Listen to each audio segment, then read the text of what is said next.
오늘 하나님께서 우리에게 주시는 말씀은 누가복음 19장 28절에서 44절 말씀입니다. 봉독은 37절에서 44절까지만 하도록 하겠습니다. 예수께서 어느덧 올리브산의 내리막길에 이르셨을 때 제자의 온 무리가 기뻐하며 자기들이 본 모든 기적을 두고 큰 소리로 하나님을 찬양하면서 말하였다. 복되시다. 주님의 이름으로 오시는 임금님. 하늘에는 평화, 지극히 높은 곳에는 영광. 그런데 무리 가운데 섞여 있는 바리새파 사람 몇이 예수께 말하였다. 선생님, 선생님의 제자들을 꾸짖으십시오. 그러나 예수께서 대답하셨다. 내가 너희에게 말한다. 이 사람들이 잠잠하면 돌들이 소리 지를 것이다. 예수께서 예루살렘 가까이에 오셔서 그 도성을 보시고 우시었다. 그리고 이렇게 말씀하셨다. 오늘 너도 평화에 이르게 하는 일을 알았더라면 좋을 터인데 그러나 지금 너는 그 일을 보지 못하는구나. 그 날들이 너에게 닥치리니 너의 원수들이 토성을 쌓고 너를 애워싸고 너를 사면에서 죄어들어서 너와 내 안에 있는 내 자녀들을 짓밟고 내 안에 돌 한 개도 다른 돌 위에 얹혀있지 못하게 할 것이다. 이것은 하나님께서 너를 찾아오신 때를 내가 알지 못했기 때문이다.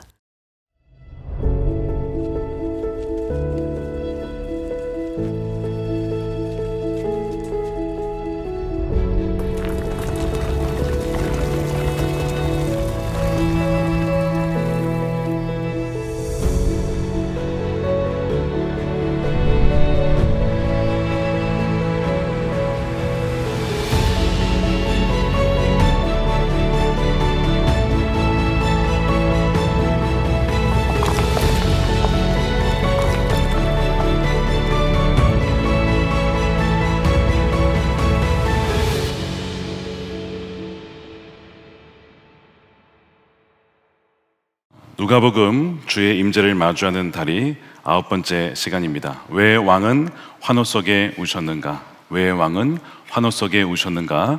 라는 제목의 말씀을 나누겠습니다. 꽤 알려진 이야기이죠. 2007년 1월 달에 워싱턴 DC에 굉장히 많은 사람들이 오고 가는 출근길에 한 지하철역에서 한 남자가 청바지를 입고 야구 모자를 쓰고 바이올린을 연주하는 겁니다. 아마 그 아침에 한 1000명 정도가 지나다녔던 것 같습니다.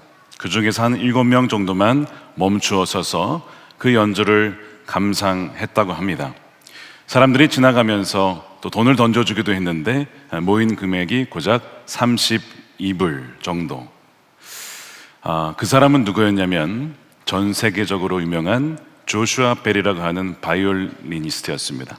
그가 들고 있었던 악기는 스트라디바리우스라고 하는 악기만 40억이 넘는 악기였습니다. 불과 몇 주 전에 공연이 있었는데 사람들이 그 조슈아 벨의 공연을 보기 위해 수백 불의 티켓을 지불하고 전석이 매진되는 그런 공연이 갔을 정도로 똑같은 사람이 똑같은 악기로 탁월한 연주를 했지만 그 사람을 알아본 사람은 굉장히 소수였다는 것입니다.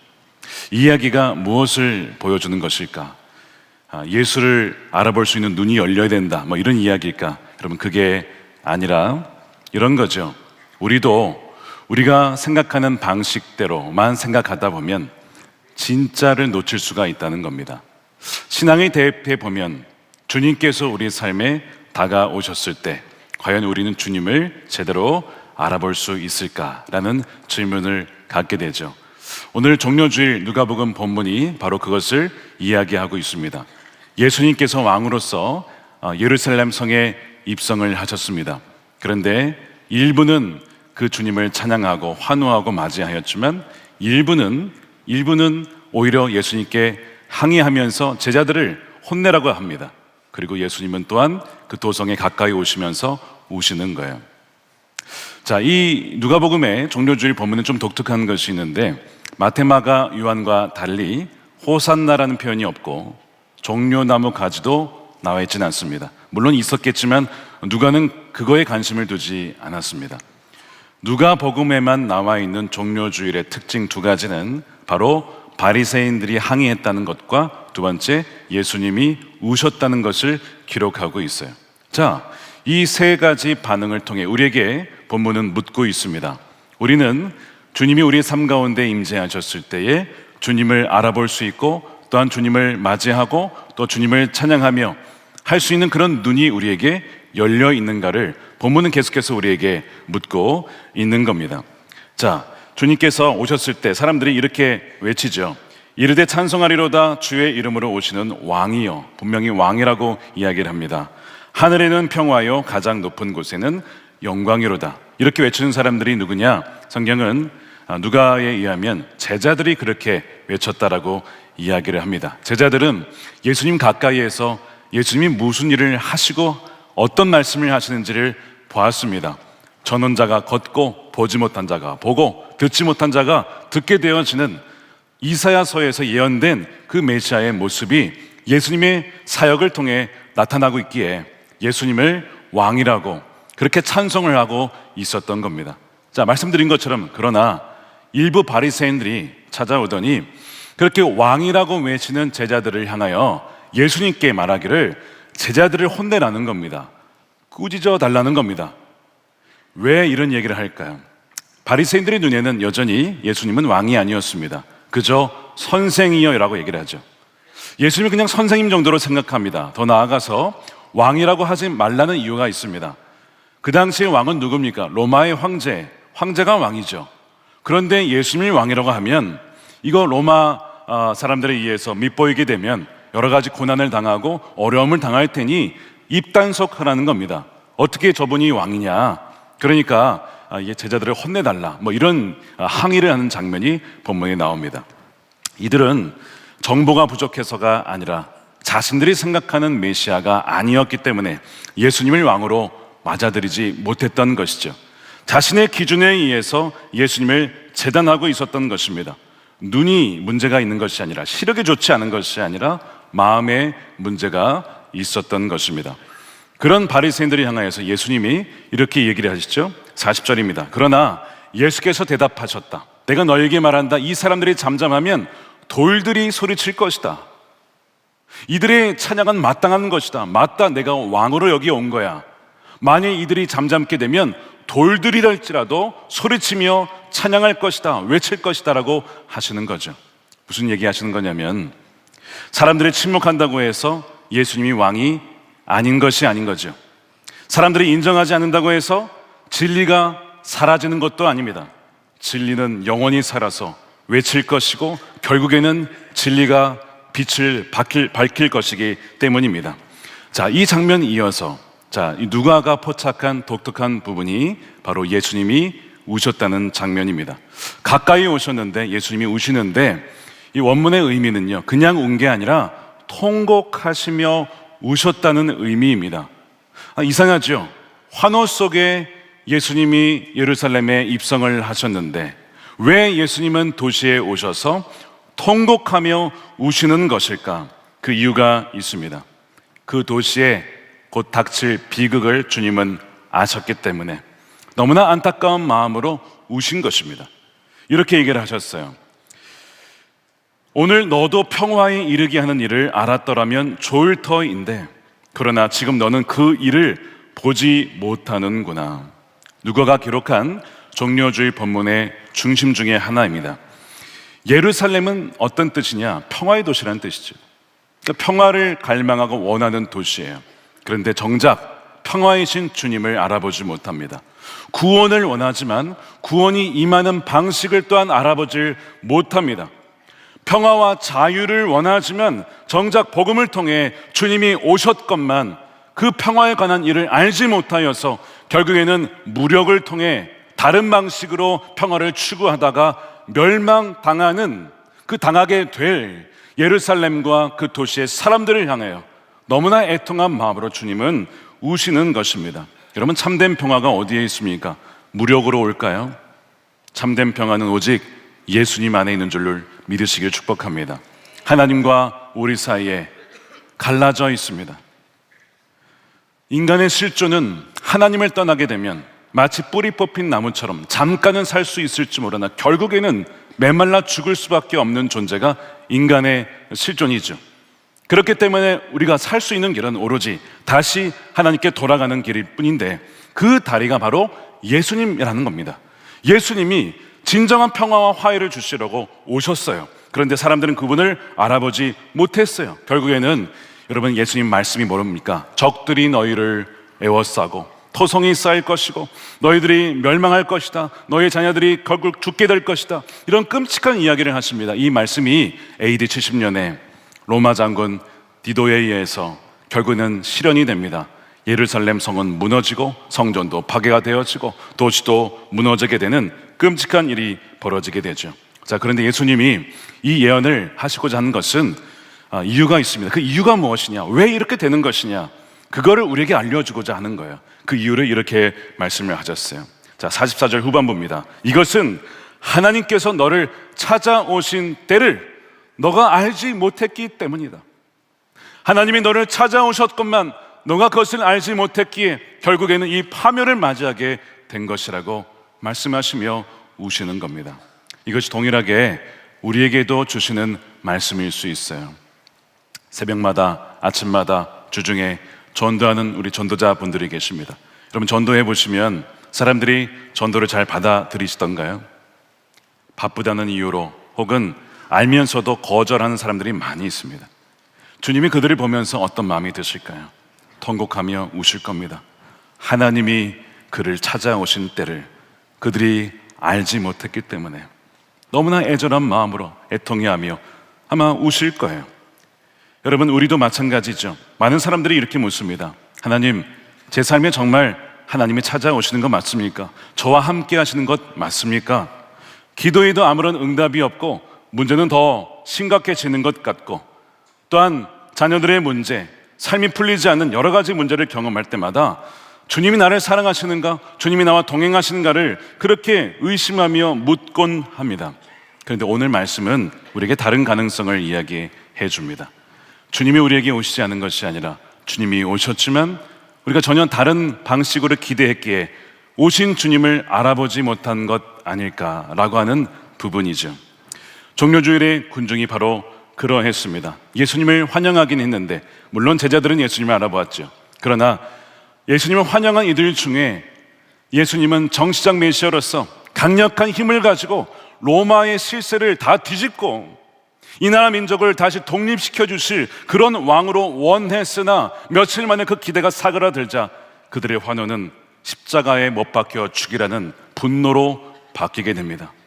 여러분, 이 군중이라는 것이 이렇게 쉽게 바뀌게 되는 것이죠. 사람들은 예수님이 당연히 군마를 타고 입성하실 줄 알았어요.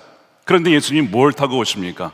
어린 나귀를 타고 오시는 거예요. 뭔가 장면이 좀 이상해요. 내가 생각했던 모습과 뭔가 좀 다른 그림이 펼쳐집니다. 그런데 사람은 여전히 알아보질 못해요. 여전히 내가 생각한 메시아의 모습을 가지고 투영해서 예수님을 보는 겁니다. 예수님이 나귀를 타신 것은 여러 가지 이유가 있는데, 먼저는 스가랴서 9장 9절에 있는 예언을 성취하시기 위함이었습니다. 내가 바로 그 예언된 메시아라는 걸 보여주는 거죠. 도성 시온아 크게 기뻐하여라, 도성 예루살렘아 환성을 울려라, 내 왕이 내게로 오신다. 그는 공의로우신 왕, 그는 구원을 베푸시는 왕이시다. 그는 온순하고 겸손하여 나귀 곧 나귀 새끼인 어린 나귀를 타고 오신다. 군마를 타고 힘으로 원수를 짓밟는 형태의 메시아, 그런 왕이 아니라 겸손하여서 나귀 중에서도 어린 나귀를 타고 오시는 평화의 왕, 겸손의 왕이라는 겁니다. 이게 왕의 진짜 모습인데 사람들은 그 모습을 별로 좋아하지 않습니다. 주의 이름으로 오시는 왕이라고 외쳤지만 끝내 그 왕을 받아들이질 못하는 거예요. 여러분, 우리도 크게 다르지 않을 수 있습니다.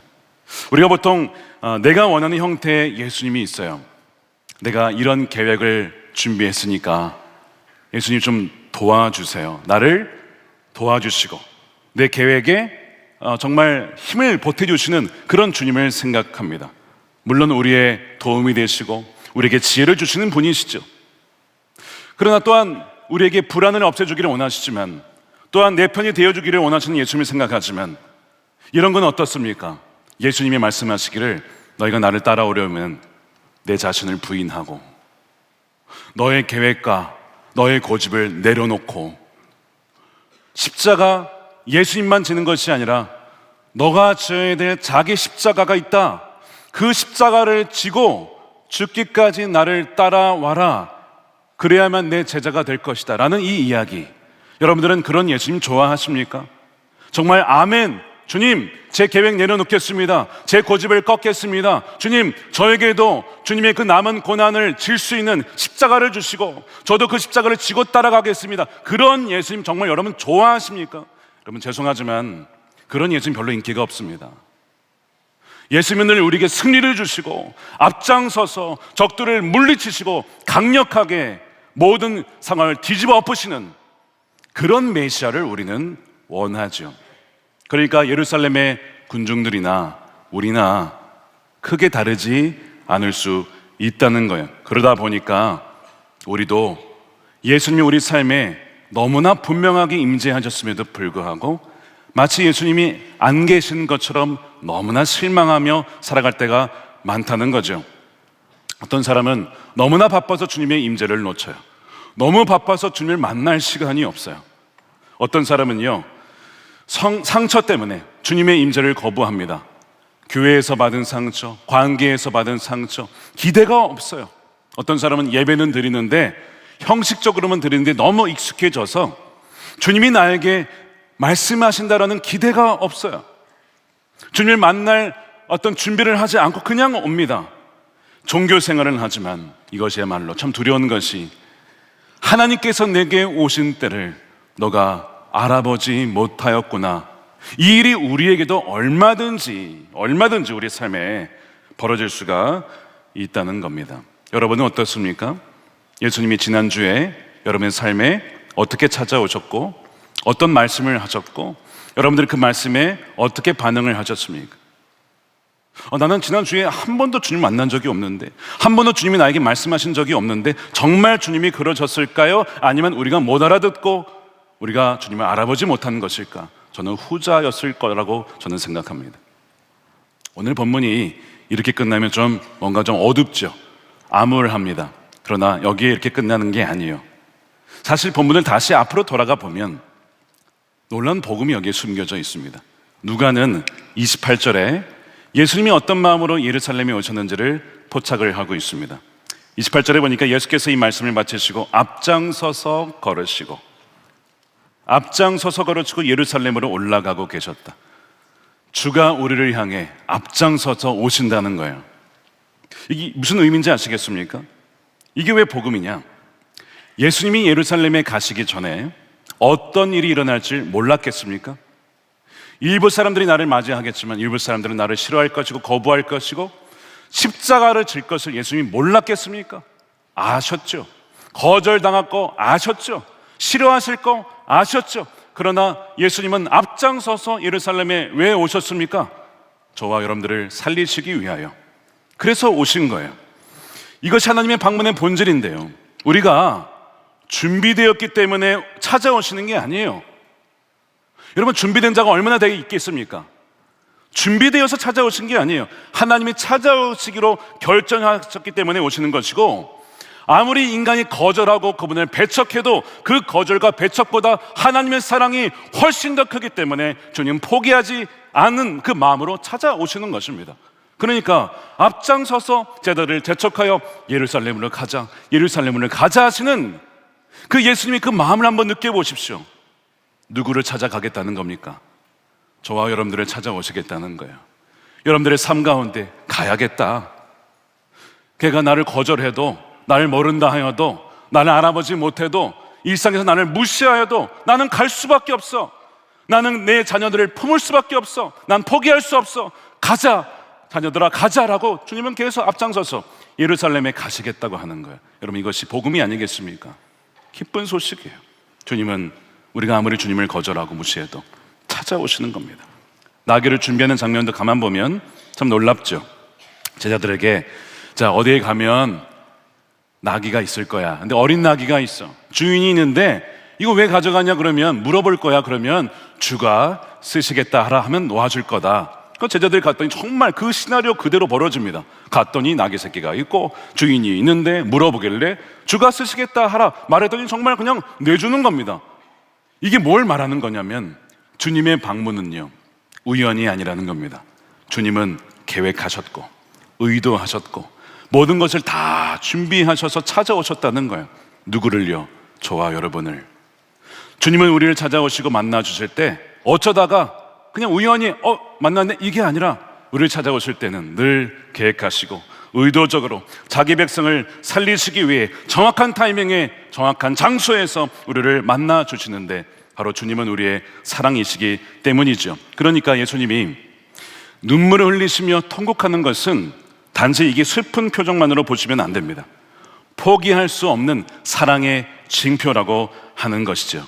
예수님이 예루살렘에 무관심하셨다라면 우셨겠습니까? 사랑하시니까 포기할 수 없으니까 그렇게 우시는 것이고 눈물로 기도를 하시는 거예요. 거절당하실 것을 알면서도 찾아가시는 이유는 바로 주님의 그 사랑 때문입니다. 누가복음 13장에 예수님이 이렇게 얘기를 하십니다. 암탉이 제 새끼를 날개 아래에 품듯이 내가 몇 번이나 내 자녀를 모아 품으러 하였더냐.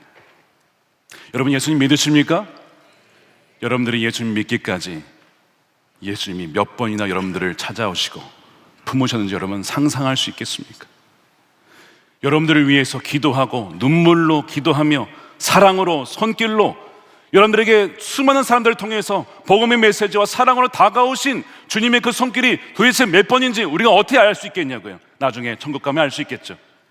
내가 너를 품기 위해 수백, 수천, 수만 번 포기하지 않고 나의 사람들을 보내어 너를 만난 것이다. 너를 찾아간 것이다. 너를 포기할 수 없기 때문에 암탉이 제 새끼를 품듯이 그렇게 한 것이다 라고 우리는 그때 알게 될 거예요. 그러나 그때 알 것만이 아니라 지금 우리가 안다면 우리의 삶에 함께 하시는 주님을 우리는 바라보며 우리도 우리 주위에 그런 사람들을 찾아가야 된다는 것입니다. 사람들이 원했던 방식은 바로 로마를 무너뜨리는 그런 승리의 예수님을 원했지만 예수님이 택하신 방식은 어린 양의 모습으로서 죄를 짊어지고 죽으심으로 원수된 자를 화목하게 하시는 길로 오신 것입니다. 예수님은 힘의 방식으로 오신 것이 아니라 자기 몸을 내어주심으로 죄인을 살리시는 왕의 모습으로 우리에게 다가오셨어요. 종려주일의 의미는 왕이 오셨다는 것인데 그냥 오신 것이 아니라 십자가를 지기 위해 오신 왕, 우리를 살리시기 위해 오신 왕이 이 메시지의 핵심인 것이죠. 사랑하는 여러분, 주님은요 우리가 기대하는 방식으로 늘 오시지 않습니다.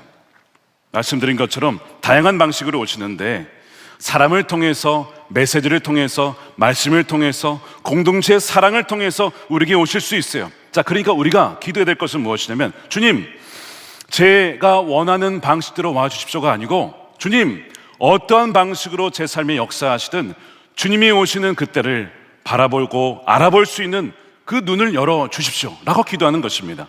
믿음이라고 하는 것은 내 방식을 고집하는 것이 아니라 관철시키는 것이 아니라 어떤 방식으로 오든 주님을 알아볼 수 있는 분별력을 구하고 원하는 것이 바로 이 믿음의 기도인 것이죠. 톨스토이라고 하는 분이 쓴 단편 소설입니다. 사랑이 있는 곳에 신이 있다라는 소설, 유명한 이야기죠. 다 아시는 이야기일 겁니다. 구두수성공 마틴 할아버지가 아내를 잃고 사랑하는 자녀도 잃고 너무나 고독하고 외로운 가운데 있었어요. 근데 어느 날 꿈에 주님께서 내가 내일 너를 찾아오겠다라고 말씀하신 거예요. 얼마나 기뻤겠습니까? 얼마나 위로가 되었을까요? 다음 날이 되어서 기대하는 마음으로 아침 일찍 나를 펴고 주님이 오시면 추우시면 안 되니까 그렇게 창밖을 내다보며 주님이 언제 오시나 기다리는데 주님이 보이지가 않는 겁니다. 주님은커녕 그 하루 종일 마틴 할아버지가 만난 사람은 세 사람이었습니다. 한 명은 누구였냐면 가난한 가운데 추위 속에서 청소를 하다가 꽁꽁 얼어붙은 한 어른 할머니가 있었고, 또한 홀옷을 입고 굶주린 갓난아기를 안고 절망에 빠진 또한 가난한 여인이 있었고, 또한 노점상 할머니의 사과를 훔치다가 붙잡힌 그런 한 소년이 있었던 겁니다. 이 세 명을 이제 돌보게 되는 거예요. 자기의 집에 들여서 음식을 주고 옷을 입혀주고 또한 그 소년을 대신해서 값을 대신 이렇게 먹여주고 실어주고 그렇게 도와주었습니다. 그런데 하루가 다 지나고 밤이 되었는데 여전히 주님을 만나지 못한 거예요. 너무 실망했어요. 너무 실망해서 있는데 성경을 읽다가 오늘 만났던 그 세 사람이 환상 가운데 한 명씩 나타나더니 묻는 겁니다. 마틴, 나를 알아보겠소? 바로 주님이셨던 겁니다. 마틴이 마태복음 25장을 읽다가 지극히 작은 자에게 한 것이 내게 한 것이다 라는 말씀을 읽다가 깨달았죠. 주님이 내가 기대한 화려한 모습의 왕으로 오신 것이 아니라 지극히 가난하고 연약하고 굶주린 자의 이웃의 모습으로 내게 3번이나 찾아오셨다는 것을 그제야 깨닫고 참으로 감사함으로 감격하는 가운데 하루를 보내게 되었다는 그런 이야기입니다. 우리도 마찬가지죠. 우리는 종종 내가 기대하는 방식으로만 하나님을 기다립니다. 내가 알아볼 수 있는 형태로 영광스럽고 크고 분명하고 그런 모습으로 오시기를 기대하는데 주님은 자주 우리가 알아차리기 어려운 방식으로 우리의 모습, 우리의 삶 가운데 찾아오십니다. 그때마다 주님께서 물으시는 거죠. 가장 연약하고 또한 가장 작은 자의 얼굴로 사랑을 요청한 자의 모습으로 오실 때 우리에게 묻기를 너는 오늘 나를 알아보았느냐라고 물으십니다. 믿음의 눈이 열리면 그런 주님을 알아보실 거예요. 말씀으로 찾아오시고 또한 사람을 통해 도움을 필요로 하는 자리로 예상하지 못한 방식으로 우리에게 찾아오시는 주님을 알아보시게 될 겁니다. 저는 이제 말씀을 준비하면서 몇 가지 이야기가 떠올랐습니다. 한 분이 사고를 당하시고 실직을 당하셨어요. 사고도 당했는데 실직도 하시고 몸도 아프셨어요. 치료를 받으시는데 병원비가 꽤 나왔습니다. 그리 큰 금액은 아니었지만 그분의 형편에는 좀 무거운 병원비였습니다. 감당하기 어려운 것이었습니다.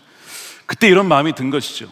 주님, 왜 저에게 이런 사고가 있고 이런 실직이 있고 재정의 어려움까지 삼중고를 겪게 하십니까?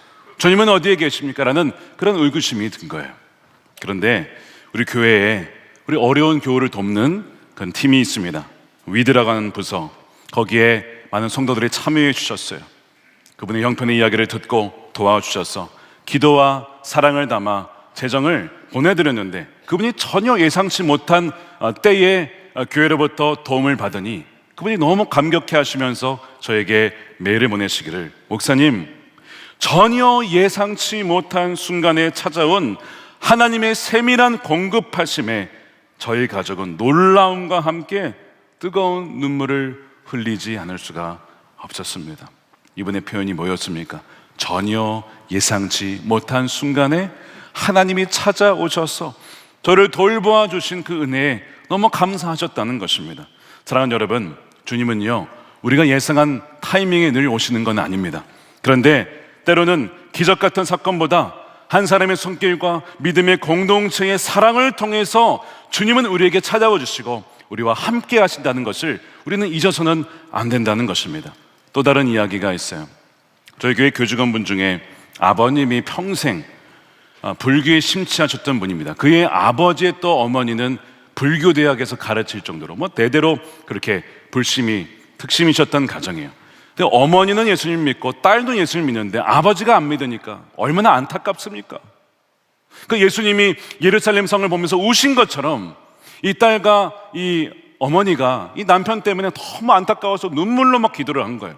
자, 그런데 그렇게 기도를 하고 찾아가 또 복음을 전해도 아버님이 계속 복음을 거절합니다. 저희 교회 호스피스 팀이 있어요. 발 마사지를 해드리겠다고. 그러면 좋은 거 아니에요? 복음은 거절해도 발 마사지는 받아도 되잖아. 발 마사지도 싫다는 거예요. 그거 해서 복음 전하려고 하는 거 아니냐. 이런 식으로 다 그것도 싫다고 쫓아내고 나중에 다시 기도하고 복음 전하려고 해도 그것도 또 쫓아내고 이렇게 아주 완악한 분이십니다. 병에 걸리셨어요.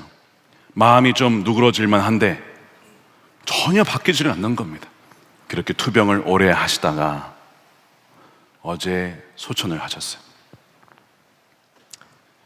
조문을 갔습니다. 그리고 이제 그 따님과 이야기를 하는데 이 얘기를 하시는 거예요. 목사님, 기쁜 소식이 있습니다. 뭡니까? 저희 아버님이 마지막에 결국 복음을 받아들이시고 영접 기도까지 하셨습니다. 하시는 거예요. 그러면서 이 얘기를 하시는 거예요. 아버님이 이제 눈을 뜰 수도 없고 움직일 수도 없는 그 상황 속에 이제 귀는 들리니까, 이제 사람이 죽으면 그 마지막 순간까지 남아있는 기능이 귀라고 합니다. 들린다고 해요.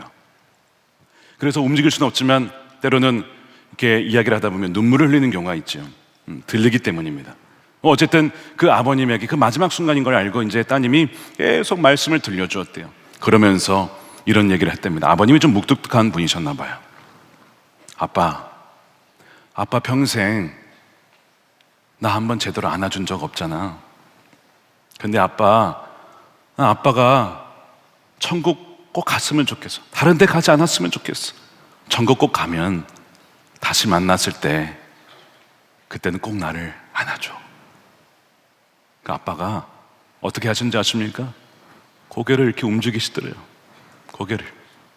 딸의 그 이야기 요청을, 그래, 천국에서 만나면 내가 그동안 널 안아주지 못했지만 거기서 너를 꼭 안아줄게. 그러고 나서 이 맥박이 막 떨어지는데 80, 50, 30, 0이 딱 되더래요. 처음엔 이 딸이 이게 고장났나 보다. 왜 갑자기 0이 되지? 보통 사람이 죽으면 발버둥 치기도 하고 무섭다고 막 그러기도 하고 막 그러는데 아버님은 조용히 놓여 계셨거든요. 너무나 평안하게. 그러니까 기계가 고장났다고 생각을 했어요. 그게 아닙니다. 그 순간 주님이 데려가신 거예요. 그런데 아버님의 모습은 너무나 평안한 모습으로 마치 주무시다가 부름받은 것처럼, 그 순간 따님의 마음에 하나님께서, 우리 주님께서 우리 아버님을 맞이해 주셨구나, 평안 가운데 우리 주님을 만나셨구나라는 마음이 확신이 들더래요. 그 이야기를 해 주시는 거예요. 평생을 찾아오셨고 주님이 문 두드리셨는데 거절하셨던 그 아버지도 주님은요 포기하지 않으셨습니다. 내가 너를 몇 번이나 안으려 하였느냐.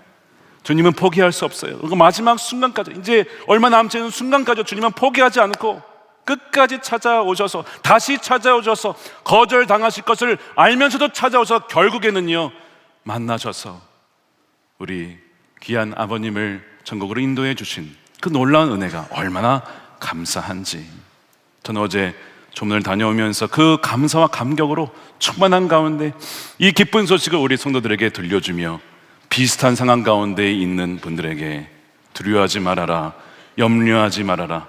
주님은 거절당할 것을 알면서 절대 포기하지 않는 분이다. 그러므로 낙심하지 말고 낭망하지 말고 주님이 찾아오시는 그때를 기다리며 믿음 가운데 굳건히 서라 라는 이 말을 꼭 전해드리고 싶었습니다.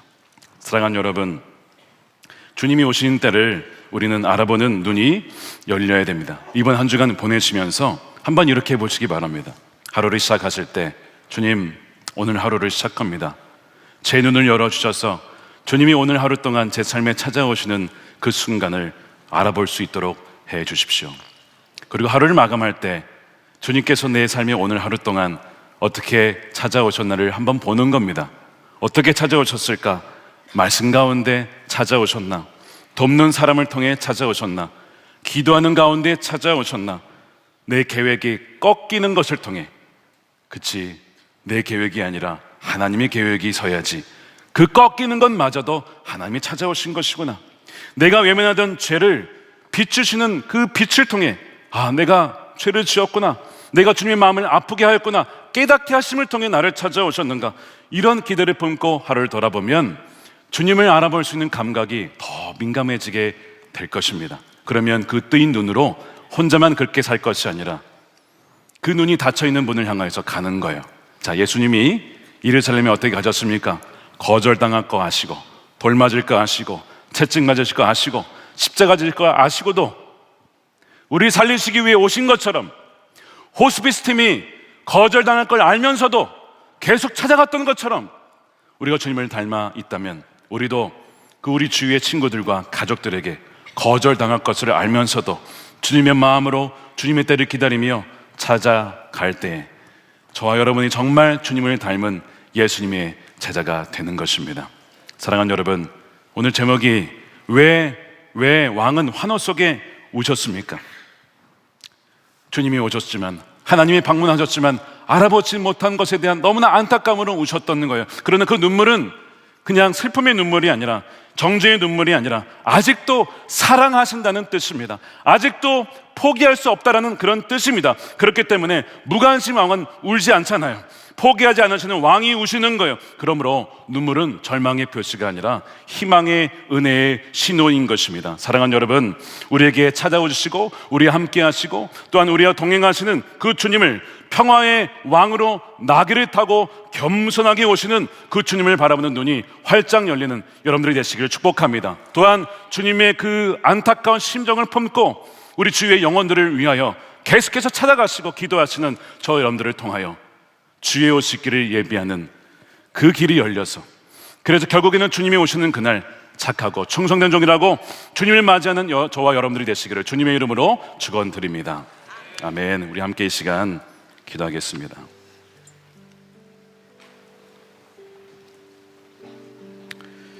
우리 두 가지 놓고 기도하겠습니다. 첫 번째, 주님이 내 삶에 찾아오시고 말씀하시고 함께 하시는 그때를 놓치지 않고 알아볼 수 있는 눈을 열어주십시오. 우리는 예수님이 꼭 거창하게 강력하게 뭔가 대단한 일을 하셔야만 내 삶에 역사하신다라고만 생각합니다. 주님은 군마를 타고 오지 않으셨고 겸손한 나귀를 타고 오셨습니다. 어떤 한 사람을 통해, 한 사람의 기도를 통해, 한 사람의 사랑의 손길을 통해 온 것도 바로 주님이 우리에게 찾아오신 방법일 수 있습니다. 우리에게 그 민감함을 주십시오. 분별력을 주십시오. 우리를 절대 포기하지 않는 주님의 그 사랑을 확신하는 믿음을 허락하여 주십시오. 두 번째로 기도할 때는 우리도 주님의 마음으로 찾아가는 사람이 되게 해 주십시오. 예루살렘을 향하여, 그런 죽으러 가는 겁니다. 죽으러 가는 거예요. 근데 왜 그렇게 앞장서서 가자고 했을까? 그 십자가의 너머에 기쁨이 있기 때문입니다. 십자가 너머에, 십자가 부활을 통하여 내 잃어버린 자녀들이 돌아오게 될 그 기쁨을 보았기 때문에 예루살렘으로 가자고 제자들 앞장서서 그렇게 재촉을 하셨던 것이죠.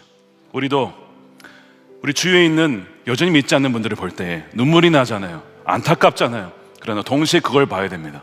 이게 전부가 아니다. 이게 끝이 아니다. 그 거절 너머에 예비된 구원의 기쁜 소식을 바라보며, 구원의 그 소식을 바라보며 기쁨으로 달려나가는 그 사람들을 포기하지 않고 나아가는 우리가 되었으면 좋겠습니다. 우리 두 가지 놓고 함께 우리 통성으로 기도하겠습니다. 살아계신 아버지 하나님 감사합니다. 주의 영광 이곳에 열리게 하여 주시옵소서. 우리 손에 주님과 함께 찬양하며 우리는 전진하니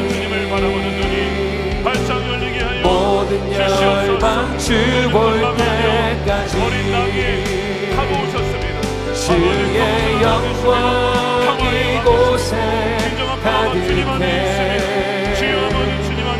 우리 손에 주님과 함께 찬양하며 우리는 전진하니 모든 열방 주볼 때까지. 자비와 긍휼이 풍성하신 아버지 하나님, 참으로 감사합니다. 우리가 주님을 알고 믿기까지 얼마나, 정말 수십, 수번, 수백 번, 수천 번 우리를 포기하지 않고 우리에게 오셨는지 우리는 감히 가늠할 수도 없습니다. 감사한 것은 주님, 우리가 거절하여도, 우리가 주님을 무시하여도 우리를 포기하지 않아 주심에 감사합니다. 주님, 그 주님의 포기하지 않는 사랑, 거절하여도 계속 찾아가시는 그 사랑으로 말미암아 우리가 살았습니다. 주님 감사합니다. 주님을 찬양합니다. 이 시간 기도하는 것은 우리 일상 가운데 주님을 알았다고 하였으나 내가 기대한 방식으로 주님이 오지 않아서 낙심한, 실망한 주의 자녀들이 있습니다. 이 시간 저들의 마음을 위로하여 주시옵소서. 더 중요한 것은 주님, 저들의 눈을 활짝 열어 주시옵소서. 내가 원하는 방식과 내가 원하는 타이밍이 아니라 주님이 원하시는 방식과 타이밍에 오셨을 때에 그 겸손하게 어린 나귀를 타고 오시는 주님을 보며, 아, 주님이시구나, 주님이 내게 찾아오셨구나, 주님이 내게 말씀하시는구나, 주님이 저 한 사람을 통하여 내게 위로를 주시고 격려를 주시고 내 손을 붙잡아 주신구나, 그렇게 알아볼 수 있는 그 영적인 눈이 활짝 열리게 하여 주시옵소서. 또한 아버지 하나님, 우리도 여전히 닫혀있는, 마음이 닫혀있고 눈이 닫힌 이들에게 포기하지 않고 찾아가신 주님의 마음을 품고 우리도 그렇게 다가가게 하여 주시옵소서. 복음을 전하여도 여전히 거절하는 많은 사람들이 있습니다. 거절할 것을 아시고 또한 무시당한 것을 알면서도 우리를 살리시기에 오신 주님처럼 우리도 거절당한 것을 알면서도, 그러나 아버지 그 너머에 결국에는 암탉이 새끼를 품듯이 결국에는 구원하시는 그 하나님의 놀라운 그 기쁨을 바라보며 포기하지 않고 낭망치 아니하고 기도 가운데 눈물의 씨앗을 뿌려 결국에는 기쁨의 단을 거두는 그날을 바라보는 우리 성도들이 다 되게 하여 주시옵소서. 그리하여 사랑하는 부모님, 가족들, 자녀들, 또한 친구들, 친척들이 주 앞에 하나님의 때에, 카이로스 때에 돌아오게 되어지는 구원의 날을 주여 보게 하여 주시옵소서. 아버지 하나님, 종료주일을 맞이하여 이 자리에 나와 예배하는 주의 성도들을 기억하여 주시고 그냥 오지 아니하고 예물을 모아 주님께 올려드립니다. 11조와 감사헌금과 성경금과 주의 몸된 성전을 사랑하는 마음으로 건축 헌금으로 약정하여 드리오니 주여 드리는 손길에 믿음을 더하여 주시고 복의 복을 더하여 주시옵소서. 저들의 가정과 하는 일마다 복이 되게 하여 주시옵시고 묶여있던 관계, 묶여있던 재정이 풀리게 하여 주셔서 하나님 나라를 위하여서 힘있게 일할 수 있는 귀한 우리 자녀들이 다 될 수 있도록 주님 역사하여 주시옵소서. 아버지, 이 나라가 복음 안에 하나 되기를 원합니다. 갈라져 있는 이 나라, 분단된 이 나라, 주 예수 그리스도의 복음 안에 하나 되게 하여 주시옵소서. 아버지, 북한에 억류되어 있는 김정욱 김국기 목사님, 최충기 선교사님 속히 석방시켜 주시옵소서. 북한 땅에도 그 차가운 땅에 복음이 들어가게 하여 주시옵소서. 주님, 중동 땅을 궁일히 여겨주시고 더 이상 복수의 악순환이 끊어지게 하여 주시옵시고 무고한 피가 흘러지지 않도록 하나님, 그러나 그 모든 악도 선으로 바꾸시는 하나님의 놀라운 섭리와 구원을 믿사오니 주여 주님의 일을 이루어 주시옵소서. 아버지 하나님, 땅끝까지 이르러 복음을 증거하는 우리 선교사님들에게 새 힘을 주시고 우리도 보내는 선교사로 함께 동역할 때에 굽은 길 곧아지고 높은 산이 낮아지며 주의 오시는 길을 예비하여 착하고 충성된 종들아 참으로 잘하였구나, 너의 주인의 즐거움에 참여할지어다. 우리 사랑하는 우리 모든 선한 목적의 예배자들 한 명도 빠짐없이 그 즐거움에 참여하는 하나님의 자녀들이 되게 하여 주시옵소서. 감사하며 우리 구주 예수님의 이름으로 축복하며 기도드립니다. 아멘. 우리 다 같이 일어나셔서 준비하신 예물 드리며 함께 찬양하겠습니다.